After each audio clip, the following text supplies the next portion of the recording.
آتی ہے۔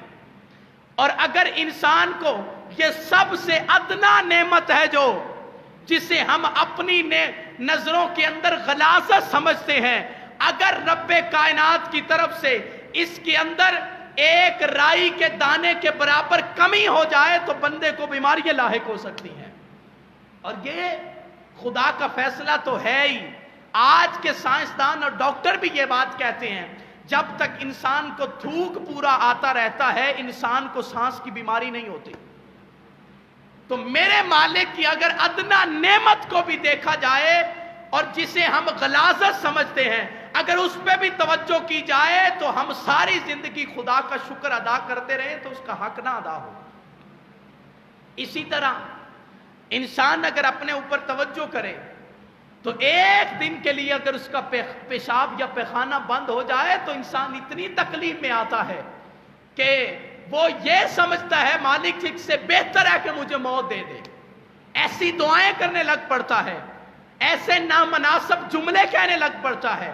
اور تاجدار کائنات صلی اللہ علیہ وسلم فرماتے ہیں کہ بندے اگر تو اپنے وجود پہ توجہ کرے تو خدا کی نعمتوں کا شکر نہیں ادا کر سکتا۔ اور اللہ کیا فرماتا ہے؟ اللہ فرماتا ہے لَإِن شَكَرْتُمْ لَأَزِيدَنَّكُمْ۔ مالک ارشاد فرماتا ہے بندے جب تو نعمتوں کا شکر ادا کرے گا تو فرمایا میں اس نعمت کو کم نہیں کروں گا بلکہ بڑھا دوں گا، زیادہ کر دوں گا۔ لَأَزِيدَنَّكُمْ فرمایا میں اس نعمت کو اور بڑھا دوں گا، اتنا بڑھاؤں گا کہ تو خود ہی سوچے گا کہ میرے مالک نے مجھے کتنی زیادہ نعمتوں سے نواز دیا ہے۔ اور پھر توجہ طلب بات یہ ہے کہ انسان کیونکہ ناشکرا ہے، میں آگے کی طرف آتا ہوں، جب آیت کی طرف آیا تو اللہ رب العزت نے ارشاد فرمایا لَإِن شَكَرْتُمْ لَأَزِيدَنَّكُمْ۔ فرمایا بندے جب تجھے میں نعمت دیتا ہوں تجھ سے لیتا تو کچھ نہیں، جب تجھے میں نے نعمتیں دی تو تجھ سے لیا تو کچھ نہیں۔ اگر تجھے میں نے بیٹا دیا تو اس کے بدلے میں تو نے مجھے کیا دیا، ذرا توجہ تو کرنا۔ اگر میں نے تجھے اولاد دی تو نے اس کے بدلے مجھے کیا دیا۔ اگر تو اپنے اوپر توجہ کرے تو ذرا تو اپنے گریبان میں جھانک کے دیکھ کہ میں مالک نے اگر تجھے چلنا دیا تو اس کے بدلے تو نے مجھے کیا دیا۔ اگر میں مالک نے تجھے بولنا سکھایا تو اس کے بدلے تو نے مجھے کیا دیا۔ اگر انسان سوچے، مالک ارشاد فرماتا ہے بندے میں نے تو تجھ سے کچھ نہیں لیا، جب بھی دیا ہے اور جب بھی تو نے مجھ سے مانگا ہے تو میں نے تجھے نعمتوں سے نواز دیا ہے، اور میں نے اس کے بدلے تجھ سے کچھ نہیں لیا، بس ایک ہی وہ بھی تیری بہتری کے لیے مطالبہ کرتا ہوں کہ ان شکرتم لازیدنکم۔ بندے جب تجھ پہ نعمتیں آئیں تو میرا شکر ادا کیا کر، میرا شکر ادا کیا کر۔ اور مالک ارشاد فرماتا ہے ہم شکر نہیں ادا کرتے۔ اگر ہم توجہ کریں تو ہم دن رات خدا کی ناشکریاں کرتے ہیں، اور یہ ناشکری کی وبائیں ہیں جو ہم پہ آتی ہیں۔ میں آگے کی طرف چلتا ہوں۔ اللہ رب العزت نے فرمایا کہ جب تم نعمت کا شکر ادا کرو گے میں اسے بڑھا دوں گا اور تجھے پتہ بھی نہیں چلنے دوں گا۔ آگے فرمایا وَلَئِن كَفَرْتُمْ إِنَّ عَذَابِي لَشَدِيدٌ۔ فرمایا بندے اگر تو نے میری نعمت کی ناشکری کی، ناقدری کی، اس کا انکار کیا تو فرمایا دیکھ لے ان عذابی لشدید، میں خدا دیکھنا کتنا رحیم ہوں، کتنا کریم ہوں، میں کتنا تجھ پہ کرم کرتا ہوں، پھر بھی تجھ سے نعمت واپس نہیں لوں گا، پھر بھی تجھ سے نعمت واپس نہیں لوں گا۔ ان عذابی لشدید، فرمایا تجھے عذاب شدید کے اندر مبتلا کر دوں گا۔ تجھے وارننگ دے رہا ہوں کہ بندے میری نعمتوں کا شکر ادا کر، اگر نہیں کرے گا نعمت رہے گی تیرے پاس ہی، لیکن اسی نعمت کو تیرے لیے عذاب بنا دوں گا، اسی نعمت کو تیرے لیے عذاب بنا دوں گا۔ وہ کہتے ہیں نا تھی تو نعمت لیکن زحمت بن گئی۔ یہی وجہ ہے کہ جب ہم ناشکری کرتے ہیں وہ چیز ہمارے لیے زحمت کا باعث بنتی ہے۔ اور مالک ارشاد فرماتا ہے، اللہ فرماتا ہے کہ بندے جب تو شکر ادا کرے گا نعمت کو بڑھا دوں گا، اور جب ناشکری کرے گا تو عذاب شدید کے اندر مبتلا کر دوں گا۔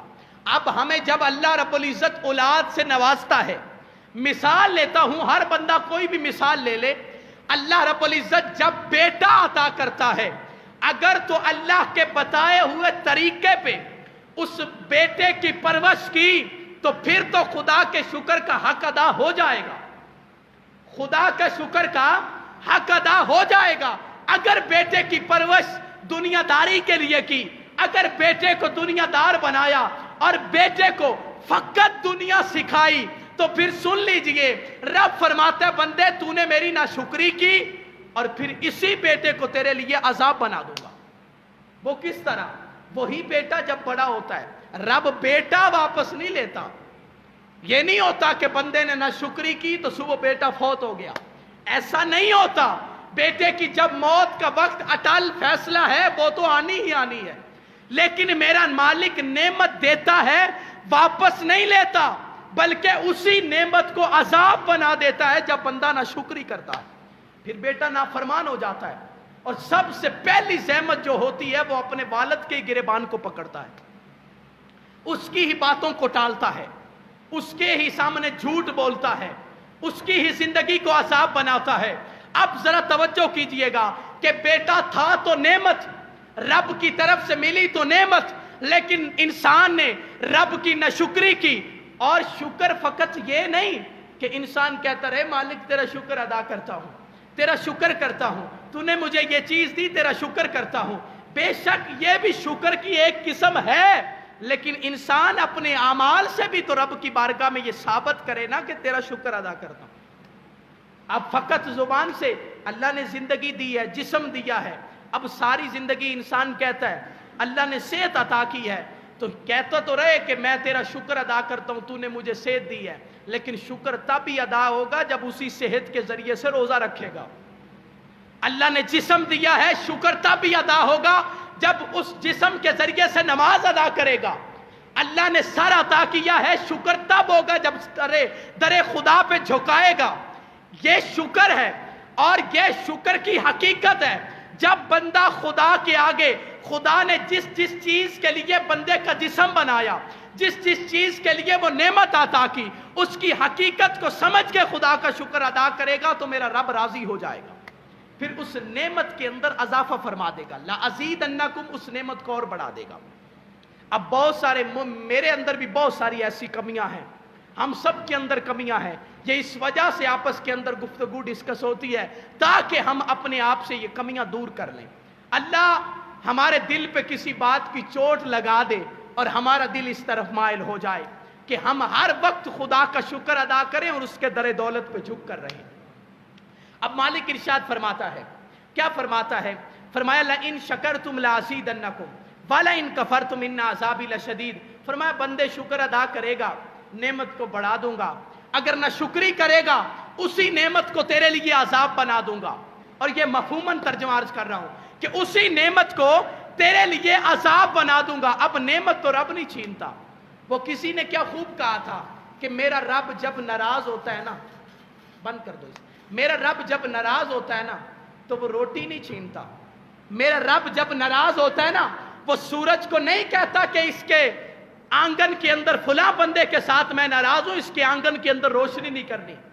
وہ رب نہیں کہتا بادلوں کو کہ اس گھر کے اندر بارش برسانی ہے, اس گھر کے اندر نہیں برسانی.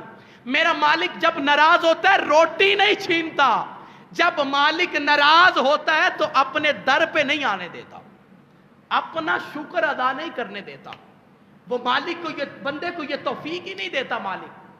بس پھر ہمیں سمجھ لینا چاہیے کہ جب وہ کسی نے کیا خوب کہا تھا, پوچھا گیا نا کہ نماز کیسے پتا چلے کہ نماز قبول ہوگی یا نہیں, کہ ظہر پڑھی ہے پتہ نہیں قبول ہوئی ہے یا نہیں. تو کسی نے جواب دیا اگر رب عصر کے لیے تجھے اپنے گھر میں آنے دے دے تو سمجھ لینا ظہر بھی قبول ہو گئی. اگر عصر کے وقت رب آنے کی اجازت نہ دے, تیرا دل مائل مسجد کی طرف نہ ہو تو سمجھ لینا پھر تیری ظہر بھی قبول نہیں ہوئی. تو پتہ یہ چلا کہ اگر بندہ مسلسل رب کا شکر ادا کرے گا تو پھر رب راضی ہوگا. ایسا نہیں کہ سال بعد آ گئے تو پھر رب کے ہاں گڑ گڑا لیا. بندہ ایسا ہی ہے, بندہ کیا کرتا ہے, اگر ڈوبنے لگے تو معافی مانگتا ہے, جو ہی باہر نکلا رب کو بھول گیا. آگ کے اندر ہو تو معافی مانگتا ہے, جو ہی باہر نکلا تو رب کو بھول گیا.